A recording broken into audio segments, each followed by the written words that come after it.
Le Seigneur dit dans Jean 6, 51, 52, 55, 57, « Je suis le pain vivant qui est descendu du ciel. Si quelqu'un mange de ce pain, il vivra éternellement.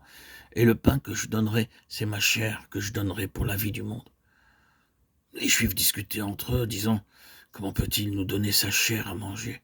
Car ma chair est vraiment une nourriture. Comme le Père qui est vivant m'a envoyé et que je vis par le Père, ainsi celui qui me mange vivra par moi. » Et notre Seigneur répéta le même message 8 fois, du verset 51 au verset 58. C'est la même pensée. Pourquoi êtes-vous ici? Y êtes-vous seulement pour les poissons et les pains? Il dit, venez à moi et je vous donnerai quelque chose de mieux. Vous pouvez manger aujourd'hui et avoir faim demain. Aussi, venez à moi maintenant et mangez une nourriture qui vous permettra de vivre toujours. Il disait cela très tendrement et gentiment, mais les disciples se mirent en colère et s'en allèrent. Dès ce moment, plusieurs de ses disciples se retirèrent et ils n'allèrent plus avec lui. Jean 7, 48. Ils n'avaient pas compris les choses de l'éternité. Ils savaient parfaitement bien que le Seigneur était un homme d'autorité et non un homme ordinaire. Il leur enseignait comme ayant autorité et non comme les scribes. Matthieu 7, 29. Jamais homme n'a parlé comme cet homme. Jean 7, 46. Bien que notre Seigneur parlait avec autorité et leur disait affectueusement comment leur faim et leur soif seraient satisfaites pour toujours, ils se mirent en colère et s'en allèrent. Au collège, lorsque vous ne comprenez pas quelque chose, certains théorèmes, que faites-vous? Retournez-vous à la maison? Dites-vous au professeur, non, je ne vais pas rester ici, je vais à la maison.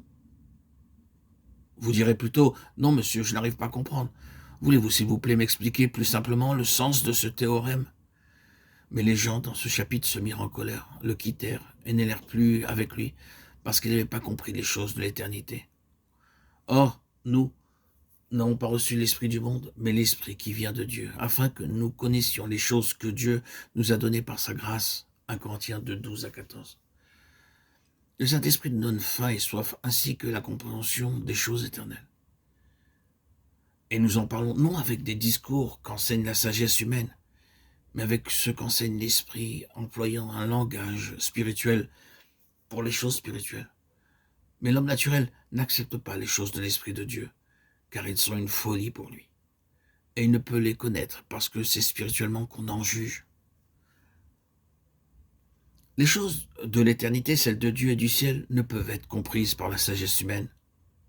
Vous pouvez être docteur en philosophie ou docteur en théologie. Vous pouvez avoir passé un examen dans une institution biblique reconnue. Ce n'est pas là la preuve que vous comprenez les Écritures. À moins que vous ayez reçu le Saint-Esprit, vous ne connaîtrez jamais la pleine signification des mystères célestes. Mais si nous avons reçu le Saint-Esprit, nous avons alors une très grande faim pour les choses de l'éternité. Le Saint-Esprit peut nous parler librement.